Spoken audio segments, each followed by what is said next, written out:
It is 4:00 p.m. This is September 10th, 2024.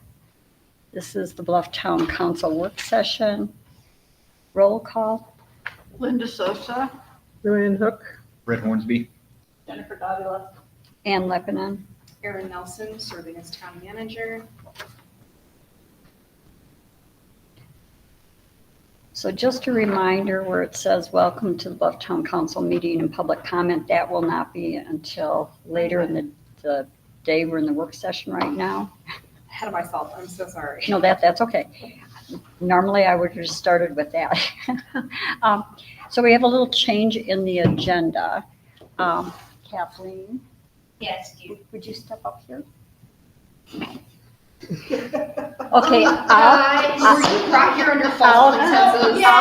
I'll come to you. Oh, so for all those years that you did, all the note taking and the backup and the public meetings and being so supportive of all of us, a little thank you for your service. Thank you. And you couldn't tell her why she was coming. I know. She's all prepared to take notes. I love it. Just in case, you know? Thank you all. Oh my gosh. You don't have to open it right now. Okay. It's up to you. And you don't have to stay. You just need Yeah, to- now I'm out of here. We need to get here. Okay, so with that in mind, let's go to number 1, which is discussion of donated solar panels and storage possibilities. This is one of those things that over the past month has kind of gotten away from me, but excuse me. There are some documents from Monticello that we need to look at. I unfortunately didn't have time to deal with them for this meeting and to talk to the people that sent them over. But the biggest thing, I think, once we sign off on the MOU and the waiver of liability for accepting the panels, we're going to have to move them or figure out storage.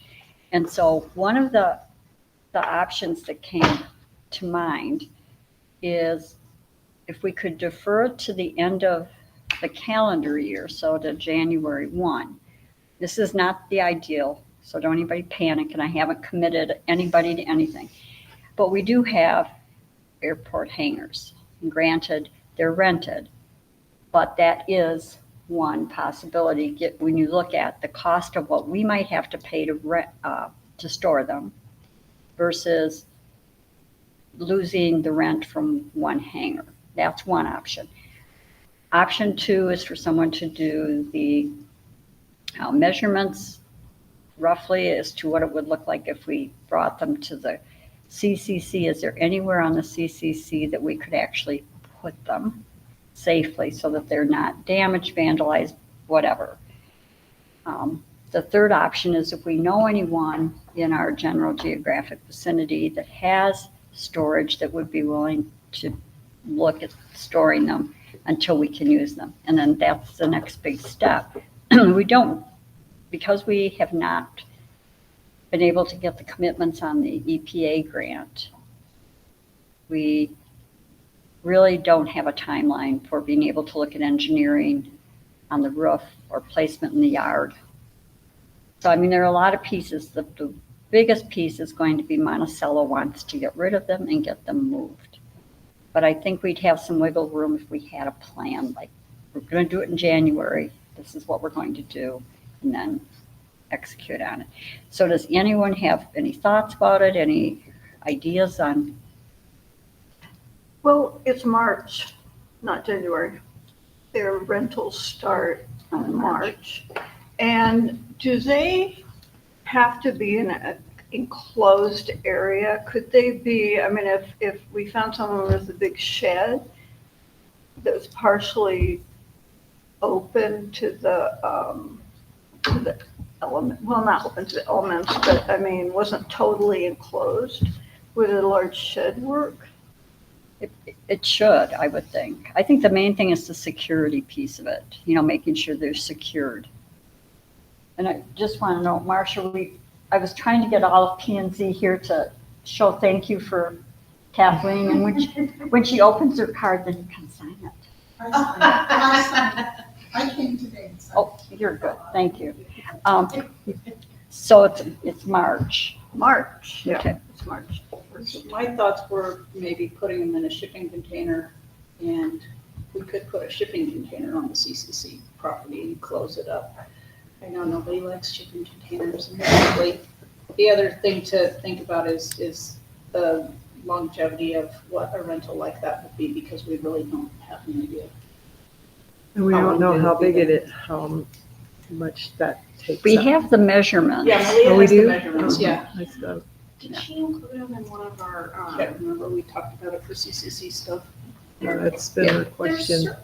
No, Malia took it on, I requested that she make some calls and talk to Janet Ross and try to get some of the details, and so she had the measurements, how many panels, what the sizes were. And I think they're on, in fact, I know they're on pallets, and they come so many to a pallet. She also said that they were still in their boxes.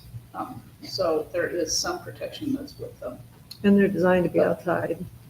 Right, but we don't want them stolen. I agree with the security. We don't want to Right, mess right. with or stolen. Right, but they can get wet or whatever too. Well, yeah, that's not really the problem with, or the elements. It's the safety and security of holding on to them without anybody vandalizing. I don't think anybody's going to want to bring a forklift in and take them away. It's vandalism that I'm concerned about.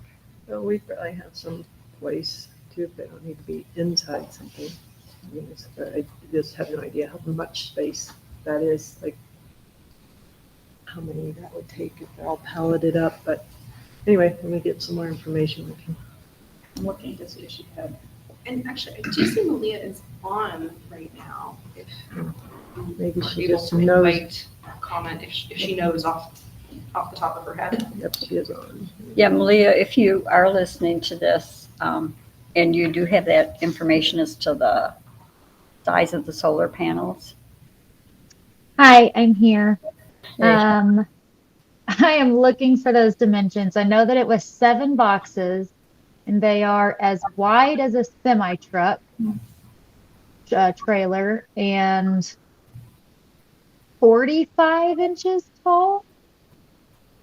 That's a guess, but that's an educated guess. Yeah, what I remember from talking to Janet Ross is that they, when they're laid on the semi, they cover the entire flatbed and kind of hang over. Then a shipping container probably wouldn't work.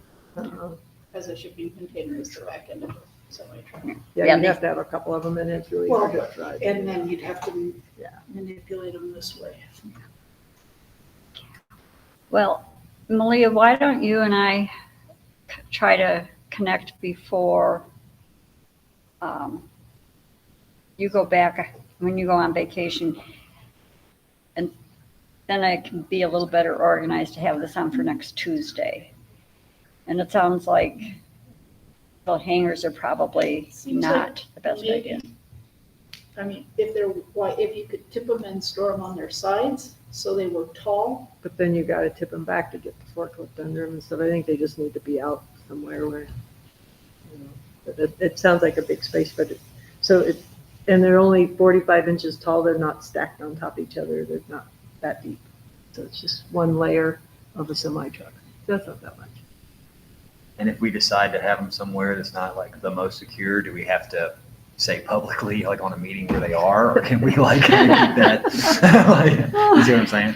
No, it's kind of like me talking about where I leave my keys when I'm out of town, so somebody could just go get them. No, I don't think we have to say where we're securing them. I think that the main thing is that we have a plan to be able to offer to Janet Ross that says, you know, this is the timeline we're willing to, that we're able to do this. This is what we're going to do. And Yeah. So the semi, do we have a semi lined up, or we'd have to get a semi lined up and bring it down, and then we'd have to have a so forklift to unload them all? they were originally moved, as I recall, to Monticello by San Juan Building Supply. So we can just do trailers. If I mean, Crosby Trucking does, you know, I mean, there's plenty of Yeah, trucking some in the area options. that you could rent for a trip down. And one time, and Yeah. then one person needed the forklift to, Forklift to pick them up and or unload some, them. Well, why don't I get this on next week's calendar and be a little better organized than I was? But I wanted to keep this moving. And so for right now, it sounds like we just take the hangers off the, Yeah, and and we're, they're all full, aren't they? and they've rented them long, and there's been no changes since, we started. well, quite honestly, my thought was, it really wouldn't matter if we just didn't renew a lease, because while it's not the best PR, it's a better use of our space and money than to rent to somebody who lives out of town and uses the hangar occasionally. But it sounds like we need to move them really by the first of the year, I think. We're going to get some pressure here. So, Malia, let's just connect next week. 80 inches long, 46 inches tall, 46 inches deep.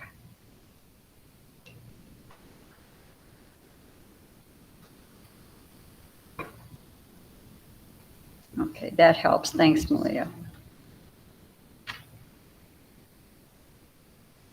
All right, anybody have any other thoughts on that, or should we move to number 2? All right, discussion of bids for architectural services for the Cooperative Cultural Center. Erin, Jen, and Britt, do you want to talk about kind of where you ended up today at the DRC?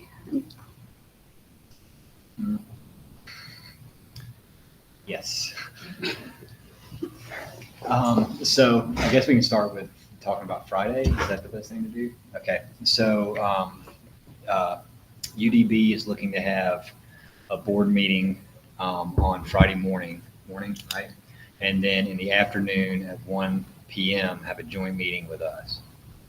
I got a little mixed messages from Jen, and I kind of thought it sounded like she didn't want to vote, and then she said, and then it kind of sounded like they would maybe be going for a vote on Friday afternoon. But that's what they asked, if we're available Friday at 1 to have a joint meeting with them. So it's the first piece we got. And I assume that would be here. Mm-hmm. Their meeting will be here, and then our meeting will be here. Well, just as a point of discussion, Britt and I have been talking for a couple of months now about kind of the longevity of the project and kind of the succession of, I have 1 year, 3 months, and a couple days and hours. Nobody's counting. No one. I'm no wall. And so it makes sense to me for me to step off, and we'll talk about that in our regular meeting, but for me to step aside and have somebody else learn so that they're not learning the day I walk away. And so Britt is willing to do that. From my view, the progress that we made at the other joint meeting was zero, other than ramping everything back up again and possibly rehashing issues that I thought at least were set aside to work on the bidding process. And the first question is really like, is there anybody who isn't available Friday at 1? Okay. I can probably call, but I will be on the road. And I did mention that in the DRC meeting. I obviously, as I'm probably the one who ramped a bunch of stuff up and pretty passionate about this project, and I'd like to be involved. But I can make myself and listen on my telephone. And I would, unless somebody has an objection, I think a call to Janet Slomanchi to say, is there going to be a vote or not? Because quite honestly, if we don't have voting to accept a bid or not accept a bid, from my view, I don't want to waste the 2 hours. I also would like to make sure that there's no vote prior to the voting, because I felt very sabotaged last Friday, and I felt as the DRC representative that was under the impression that we were going to have a discussion before we voted, that we got sabotaged, and to me that was a no-go and a total waste of an afternoon. And it's not at all clear that just because they're meeting Friday morning, that they're not going to come back with the exact same Right. recommendation. So, Well, that was what I felt like was some of the progress was there was not a lot of communication. It seemed like that's where the downfall is from the DRC to that board. So some of the things we mentioned there were surprises, like Yeah. that other team had some experience in Bluff, those kinds of things. And that we weren't doing a whole new design of the whole building. We're just doing this infrastructure. That's what this grant is for. So I think that there was I felt like there was a lot of communication. And so I would respectfully disagree. This same information has been provided to their board and to their executive director in several different ways. And if they're not reading their emails or talking with the executive director or the Or executive attending meetings. director, yeah, it has all been there and it's been laid out. I'm not saying it wasn't. I'm just saying that I felt like it was communicated, and I felt like they were going to go and come back with a different vote. They haven't met. No, but I know, but Yeah, I'm but the just saying day, there hasn't been. yeah. Like, I don't even think that they have been contacted to be informed that they were all to attend another joint meeting on Friday. The other piece is that my understanding is that Davis was not available on this coming Friday, the chair. He said he was. He said he was. Yes. He's the one who picked the time. Okay, So they so, have changed his work schedule again.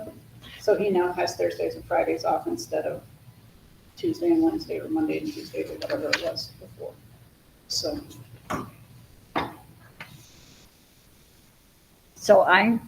unless someone's opposed, I'm still going to give Janet a call just to say, we need to have votes.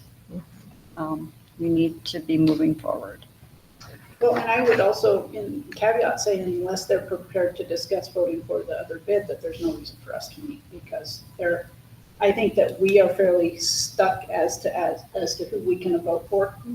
And I don't think that there is a bunch of persuading our board to change our decision. No, and that was my sort of summary sentence was that we're kind of,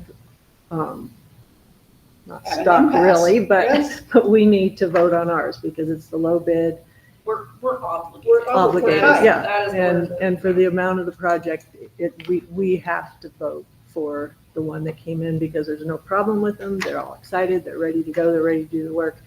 And if they can't change their vote and come to a consensus to come this other way, that we don't have a tiebreaker.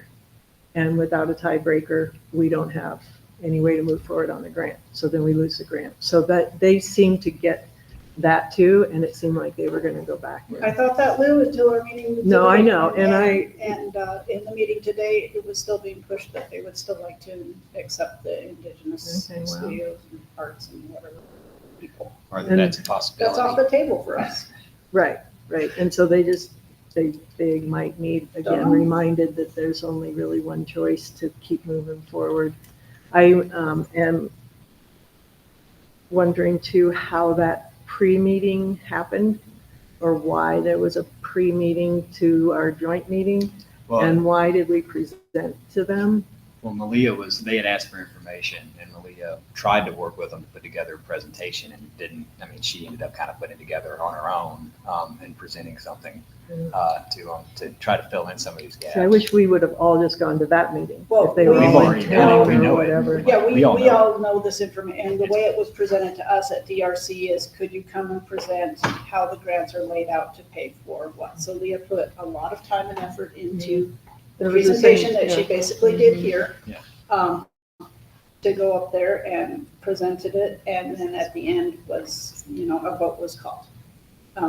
And I will say, like, Malia's role really is to serve as that Right, facilitator. right. So her going up, I'm not concerned Yeah, about. I'm not at all either. I don't think any of us expected them to vote ahead of time. That certainly was not our intention. No, it not only not the intention, that was the agreement. The agreement between UDB and the town of Bluff was that we would it would be on both entities' radar to vote in the afternoon, not to vote in the morning. And Malia was having great difficulty getting her presentation before UDB. Janet Sloman, she was not returning calls, wasn't responding, so that Malia would know when to go. So it was unfortunate that it was that morning, and then they did the board, And it's, to me, it's a waste of her time too, because that's what we should have, she had to do it twice. Anyway, I was just I was very wondering, frustrated because as a DRC board, I specifically asked, we agreed at the beginning of this, is in our agreement that this board, this DRC board will be the one who addresses the two boards with our recommendation of who to vote for. Do we need to come to a consensus right now as to who it is that we are recommending that they vote for, or since we only have 2 bids, can we discuss this next Friday? We can discuss this next Friday. It was what I was flat out told. If I would have known that it would have been something else, I would have been at that board meeting on Thursday. yeah, I heard you say that, and I don't think it's your fault at all. No, I don't, but I I don't feel think responsible because I do sit on the DRC and that's what we agreed to do.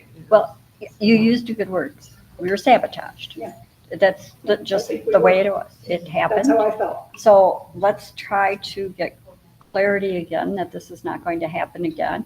But I don't think anybody should be giving up 2 hours of a workday to rehash all of the things that we've already gone through. The presentation's been done. We can talk about the value of the 2 bids in terms of what it does, but we need a vote.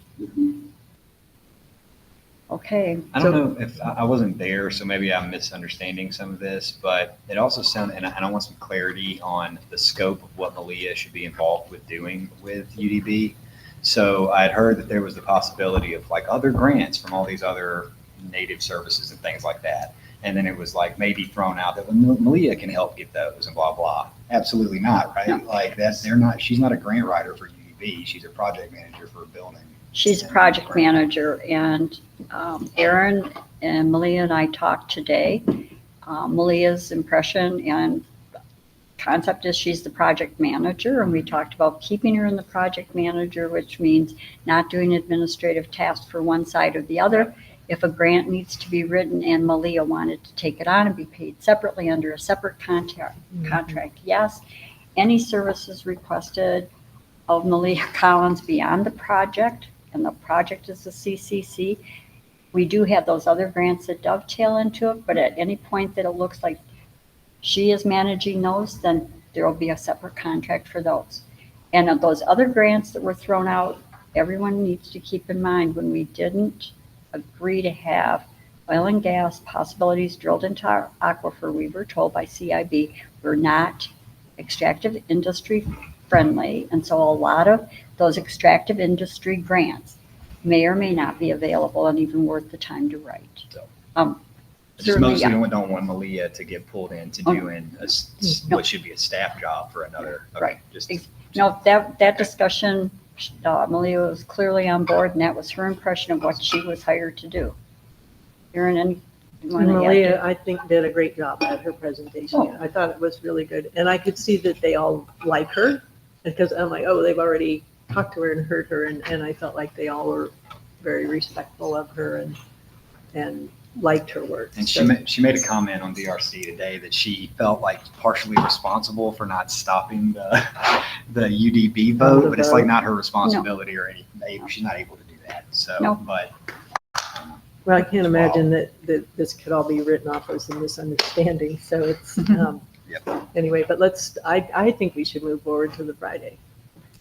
If most everybody can be here. Can you be here, Erin? Okay. And Jen, you can probably be on the phone. Can you be here? I mean, I'm available with, doing the email to Janet. But I mean, you'll be here One Friday. and one. Yeah. So, I mean, I can be here, but I'm gonna be a little bit late. Okay. So we will have a quorum. And you can make it Friday. Unless I manage to escape, yes, I will be here Friday. Hey, So you'll just be- And just Britt and checking. Britt and I will kind of coordinate reaching out to Janet about what the expectations are. Mhm. And agenda, just the agenda that's specifically says vote. I'd say limit it to an hour. We don't need tons of time. And they will have already met and just, We told them, I know sometimes it takes a little bit to get folks in the room. Now luckily they'll already Yeah, be yeah. in Bluff, which is Mhm. great. But we said we definitely couldn't go past 3. So, Okay, so it should be, yeah, but I agree.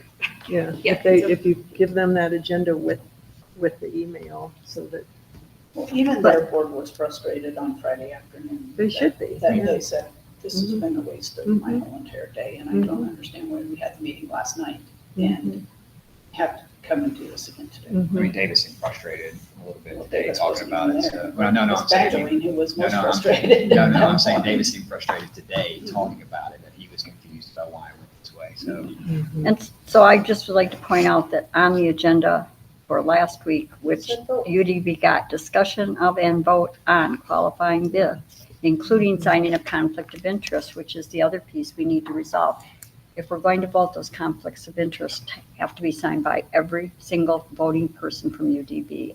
I believe we've met our signatures. Malia did bring that up in the conversation today and specifically asked if Janet or Davis had questions about that document and was verbally told, no, we do not have questions at this time. They will talk about it Friday and have it signed, or Or talk do- about. and they signing, have talk their about copies, signing. they could sign it at their pre-meeting or something. I think they should probably be signed That's before we fair. vote, Oh, yeah, you know. they need to be signed in hand before we vote. Yeah, that's what, So maybe even more clearly stated on the agenda, conflict of interest signed, then vote. mhm. They need to be notarized, set a notary in the room. I don't think they have, no, they don't have to be. We all just signed off on them. Yep. Thank you, Marcia. That's a good point. And Janet did ask Malia for a few more supporting documents and information, so Malia, hopefully it'll help. More than what they've already received, something that they haven't already received. Well, she wanted the EPA stipulations of what the EPA had to say about the fact that we had to accept the lowest bidder. Or the Procurement. 50%. Yeah, the procurement policy. And the 50% on that worksheet, that was the big question that we were going to ask you was. We can definitely. Pricing's important. It was not dictated in any specific way, but EPA does spell out, like, you're pretty much obligated to take the lowest vote, if you're at lowest bid, if you don't, blah, blah, blah. But that's why it was, 50% of it is, it's a sealed bid. Well, Cost so- is really, but it Yeah, was us and it was me. I was the one who proposed it. Legal counsel signed off on it. DRC then signed off on that RFP, despite what you may have heard on Friday.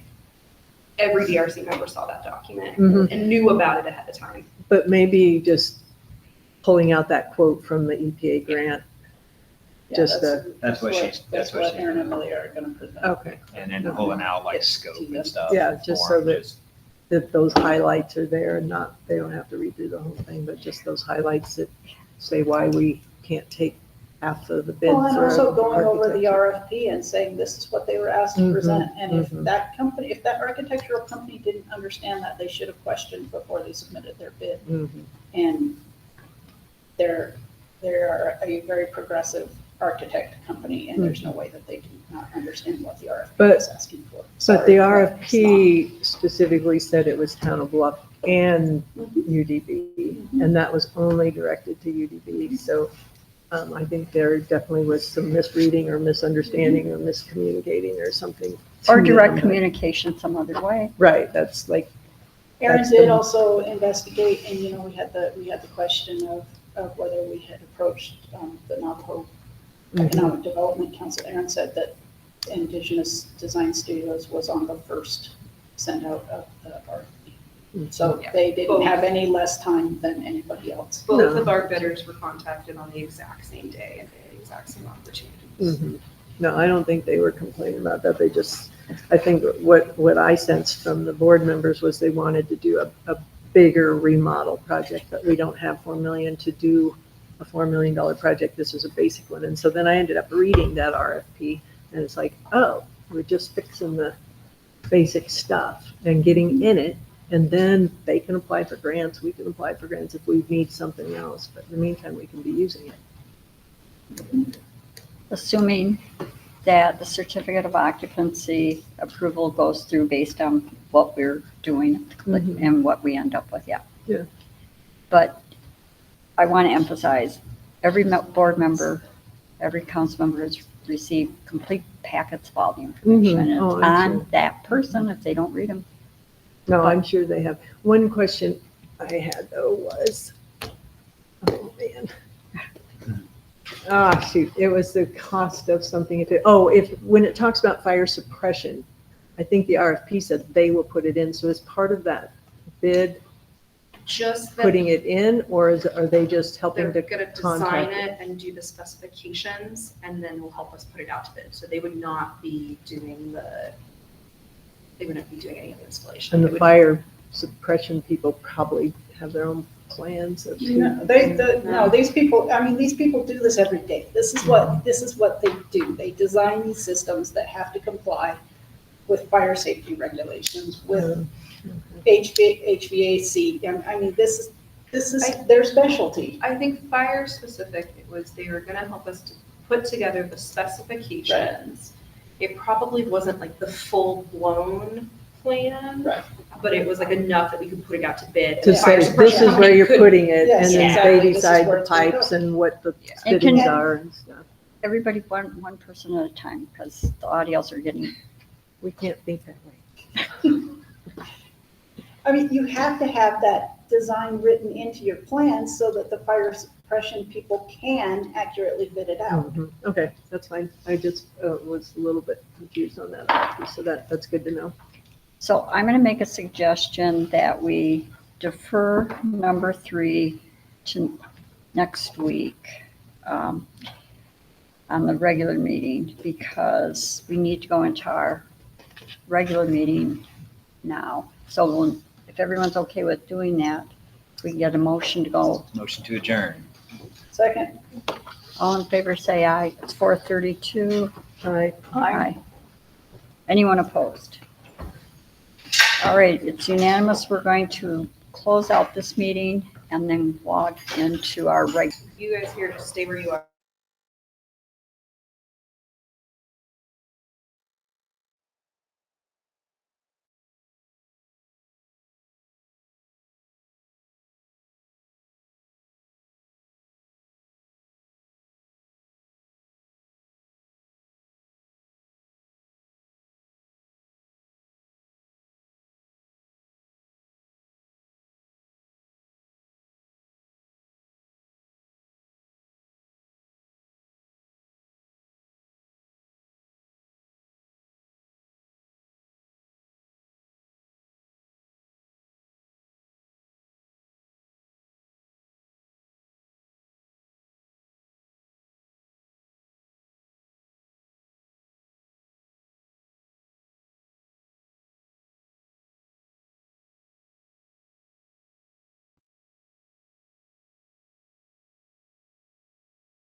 Okay, there we go.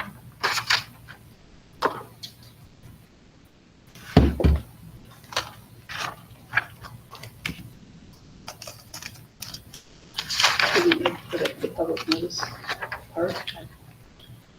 Okay, I'm turning the recorder on. Do we still have Craig? Yes. Okay. It is 4:34 PM. This is the Bluff Town Council regular meeting. If we could do roll call again. Linda Sosa, Luanne Hook. Britt Hornsby? Jennifer Davila. Ann Leppanen. Erin Nelson, serving as town manager. So the first thing is the approval of the September 6, 2024 meeting minutes for the Bluff Town Council regular meeting. Has everybody read them, reviewed them, and are there any changes, modifications, points of discussion? Motion to approve the meeting minutes for September 6, 2024, Bluff Town Council regular meeting. Second, No changes?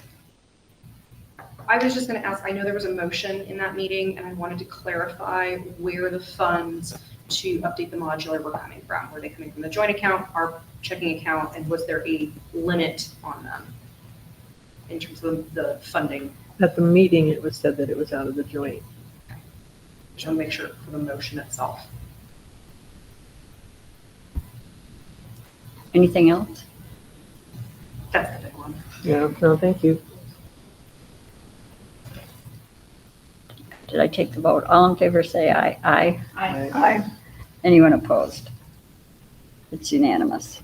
Then, next is the approval of the September 6, 2024 meeting minutes for the joint Bluff Town Council and Utah Teneba meeting. Same question, has everybody read them, received them? Are there any points of discussion or modifications?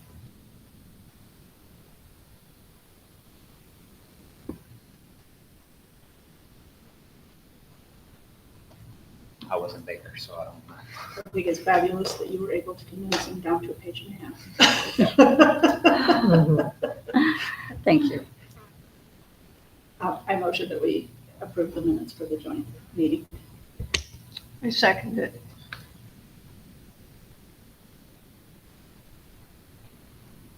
All in favor, say aye. Aye. I, I'll abstain, I wasn't there. Anyone opposed?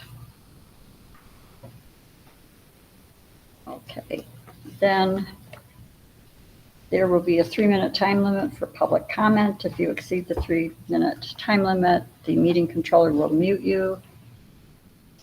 Erin, we no longer have anyone in the room from the public. Is there anyone online? I just opened it, so if folks want to, they should raise their hands now if they'd like to make a public comment.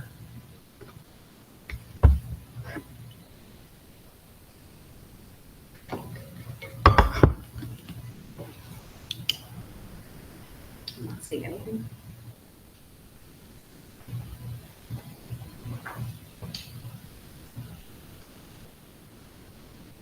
All right, then I'm closing off public comment.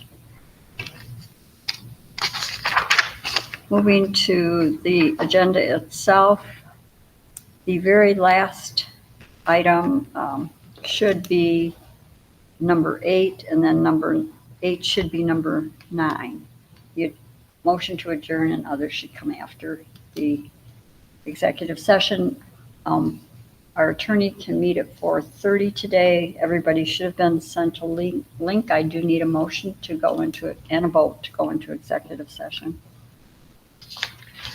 I motion to go into executive session to discuss imminent or pending litigation pursuant to Utah Code 524204. I'll second the motion. And Linda, would the motion then be to come back into our regular meeting? Yeah, I'll add that. And when it's complete, come back into our regular meeting.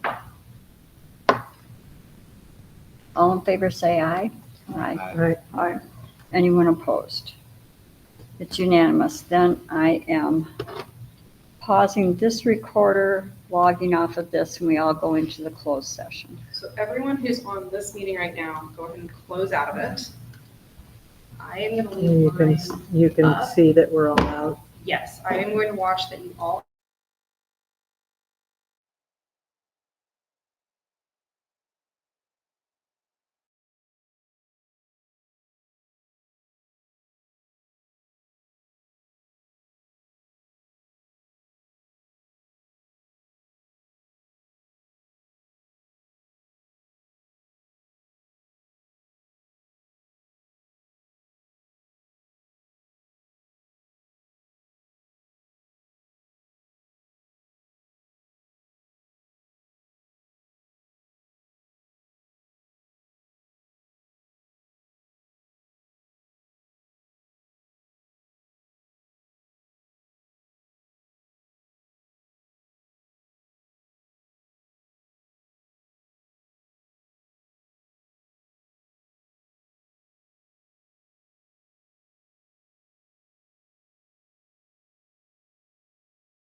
turned on the recorder for the rest of our regular council meeting. It is 5:32.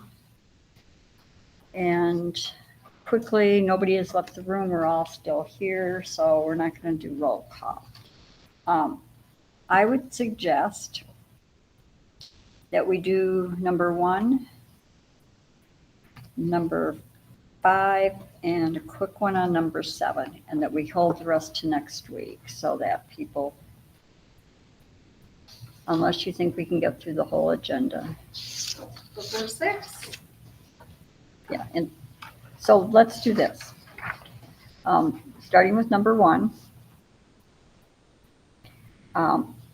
As I've said, I think with the strategic planning and the succession that we need to do, and knowing that I'm not going to run again, that this is the prime time to be making a change where Britt Hornsby, who's asked to be on the DRC, we move that off of me and onto Britt.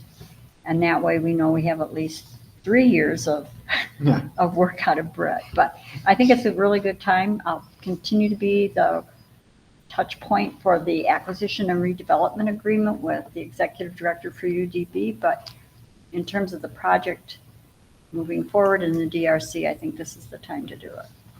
Anybody have an objection? We don't need a vote. We just need to make sure we're all on the same page. Okay, I'm not hearing an objection, so welcome aboard. Yay. Be careful what you ask Yeah, for. thank you. We pretty much covered number 2 as it went anyway. So I don't think, unless somebody has something they want to say about the design review committee meeting today that wasn't said, we can consider number 2 addressed. Number 3, the presentation for different banking institutions still prepared over on this side, so I'll move that to next Tuesday. There is a list, I just didn't have time to pull it. Lou, is there anything on planning and zoning we need to Yeah, I know? made a few notes here. They did get their RV ordinance to the point that they've passed it on, and it is on the town website under ordinances. Scroll to the bottom of those ordinances and the draft RV is there. They're mostly looking at the size of the lots that are allowed for an RV park, where you can put them, where you can't put them, which zone you can go in, that kind of thing. So it would be good to review what they have there, and then there will be a public hearing for everybody's comments. There was a land use clearance it was presented by a solar contractor for Desert Rose, and they approved a solar array on the west side of the wash up near the highway. And their next meeting is September 18th. Questions? I was going to coordinate with Marcia Hadenfeld and Amanda Podmore on the public hearing, because I think we may, and this will be on next week's agenda, we may have a issue with needing to do some sort of animal ordinance, and maybe we can do both those public hearings at the same time. So I'll help coordinate with that. Number 5, discussion and vote on a letter of support for the fiscal year 2024 nationally significant federal lands and tribal projects grant application for the Needles District Safety and Mobility Project. And Luanne?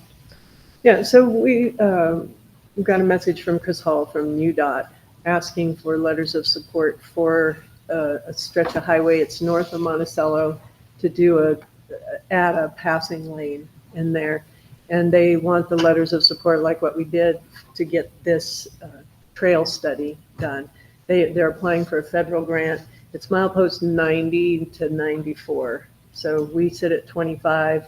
Monticello's 50 miles away, so that's 75. So if you go 15 miles north, and they're coordinating with Canyonlands National Park. So the idea is to keep travelers safe in the area. And like when they had that bad wreck up there just a few weeks ago, the highway was shut down for 3 hours.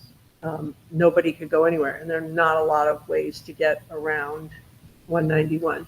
So they want to expand that. So I guess the question is, do we want to send them a letter of support from the town of Bluff? They did send a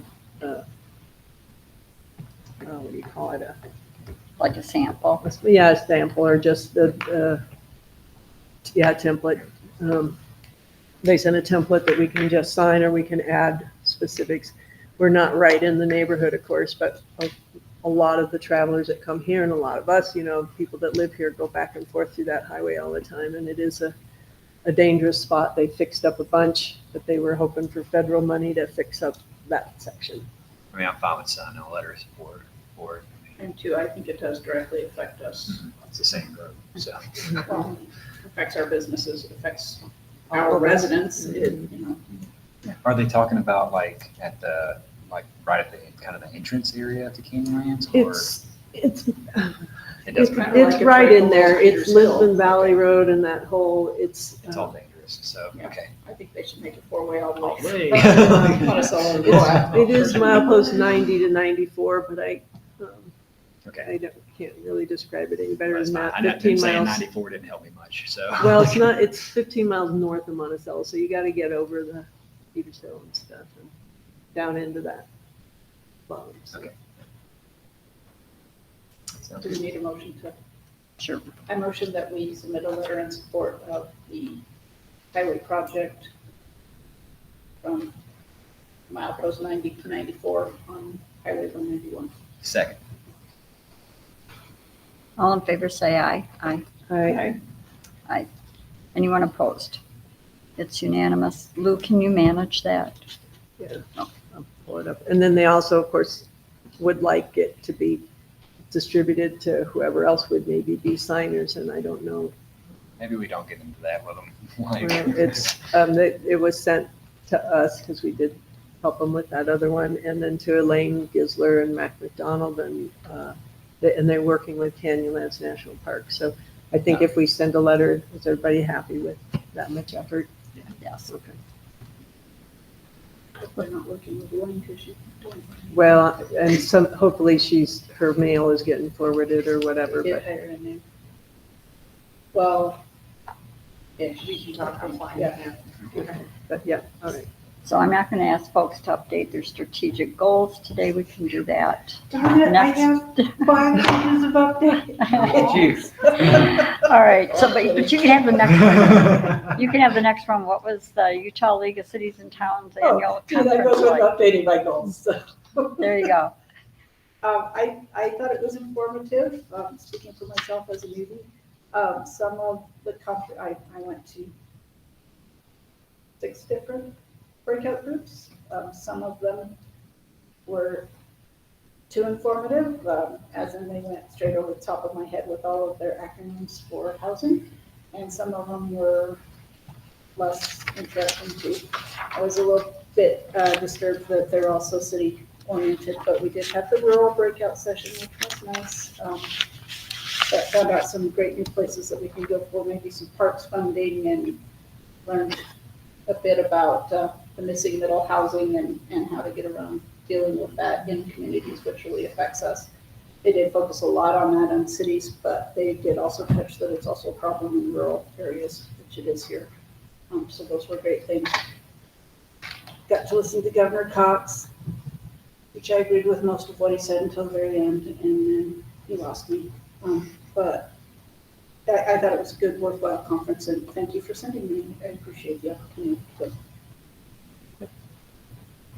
I'll go into more detail later on down the road when we aren't on. So I thought it's always been really helpful. I mean, next year, everyone that can go needs to go because you're networking and you're getting overall pictures of things. So 3 things that struck me. I went to Budget 101 and Dave was not there, so which was really disappointing. I wanted to see Dave, but it was very helpful. And one thing they said was when you're doing the budget, don't just look at what you did last year and how it's changed, but look at it and with your values.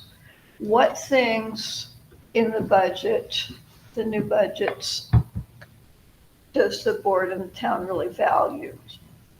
So I thought that was super helpful. And I went to one that was working with the public, and it talked a lot about the law and courts. I mean, when people make public comments and the First Amendment, that was really interesting. But what really struck me in that one was they said, people come with problems, and some problems have a solution, but some problems don't. You just have to figure out how to manage them. And then there's also, apparently we have to come up with some kind of water conservation policy in 2025, but that was nothing that anyone went into any detail on. So I'm sure we will get more on that in the future. So kind of to follow up what Jen said, I'm glad you said that about the acronym. So 2 years ago, a woman who was in the leadership conference, her project was putting together the Utah League of Cities and Towns acronym guide, which is sat right here in my notebook with the full intent of making copies. So I'm going to pass this off to Erin so that maybe she can attach it to the agenda the next time, because it is really useful. It has 127 acronyms. That's great. And I frequently use it, and every time I do, I think I've got to get that to the council. Secondly, all of you people who own a dog and your dog is running loose, we're going to have a problem. The dogs are now going to be a problem. Tie up your dog, confine your dog, have your dog on a leash, because now I'm going to be writing the dangerous dog ordinance, because we've got too many complaints, and I got another visit from the deputies, more complaints about dogs running loose and chasing people. So sorry to put this on everybody, but if you've got a dog and you love your dog, do your dog a favor and tie it up, put it in the yard, keep it in the house. But there are some not so thin threats about what's going to happen if we don't do something. So I'll be bringing it back to the table in the next month. And I have to meet with the sheriff.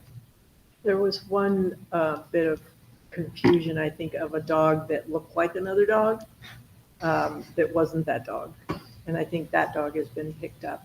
And Mistaken identity gets the best of all of us. There are very similar dogs running around. yeah, there are two that look very similar. And so the other one, the one gets in trouble for some of the other ones. It's been framed. Yes. That's so unfair. Can we include that? Identity theft. It's a problem. But I really do mean it seriously. I don't want to hear that a dog has been shot or beat to death because it attacked or the person felt like they were being attacked. So let's do our jobs and force me to write the dog on a leash ordinance. Okay, anybody else have another? Okay, it is 5:40. Tomorrow night, sorry. The Bluff Waterworks tomorrow night, Yeah. 7 o'clock. Yeah. For all you who are interested, just Yeah. jam up the library. 7 o'clock, the Bring your own library. chair. Oh, yeah, bring your own Just kidding. chair. And we may or may not have a Friday meeting, Right. 1 o'clock. Yeah, well, And that'll get posted. I assume. oh, Or yeah, did that's or why whatever. Thursday wasn't going to work. There was not enough time to organize everything. Okay, it is 5:46. Motion to adjourn. Second. All in favor, say aye. Aye. Aye. It's unanimous. I'm turning off the recorder and logging off. Thank you all. So, and my particular house